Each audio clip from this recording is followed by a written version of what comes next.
When you started working on Jack Ryan season 3, it's just a piece of, work of fiction. But months later, current affairs has caught up with the fictional world created in Jack Ryan. Does it feel creepy to you? I mean, I think creepy is the wrong word. I think it's horrifying. One of those things that, when you're on a show like this, we had tried to come up with something that was larger than life and unimaginable, and to know that the real world is not only making it imaginable, but it's happening in real time is really heartbreaking for all of us involved. Obviously, any correlation to the real world has nothing to do with us tracking current events. We wrote the season about 3 years ago, and we wrapped this season, I think, 3 months before any of the events took place in Ukraine. So it feels a little bit like a Twilight Zone. It's a very bizarre and surreal experience. Someone was playing a very dangerous game. Do you find people asking you about politics after the Ukraine invasion? No, I think people talk about the correlations a lot. This isn't about Russia at large. Our show is about a faction of people who took matters into their own hands. But to see that happening in real time, it's heartbreaking and horrific. For a second there, I thought we lost you.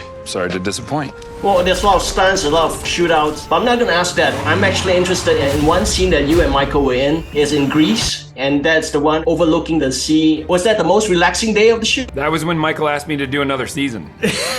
When he looked out at the ocean, he was like, let's do another season. The greatest part of this job is getting to go to all these places, that it's not fake, we're actually there. And sitting with this guy on a deck in Santorini was a very nice memory of this season. It's funny because we spend a lot of our time arriving at a location and just being like, wow, oh my God, this is ridiculous, whether it's a castle or it's whatever. And we both got to that location, we were like, wow, this is insane. And I was like, yeah, it's my house, what's up? What are you doing? Improvising. You guys play spies, and do you apply any of the spycraft in terms of protecting your secret productions? I know John does, because look, you were in Doctor Strange. You did a good job. Oh, thank you very much. Thank you. I kept a good secret, see? Certainly, I did a project this year that I'm not able to talk about and have to keep my mouth shut on. And I always found that to be fun, even in House of Cards. We would always have to be so tight-lipped. A lot of people died on that show. So who was around, who wasn't around, and whether they were still, yeah, you were kind of spy-like.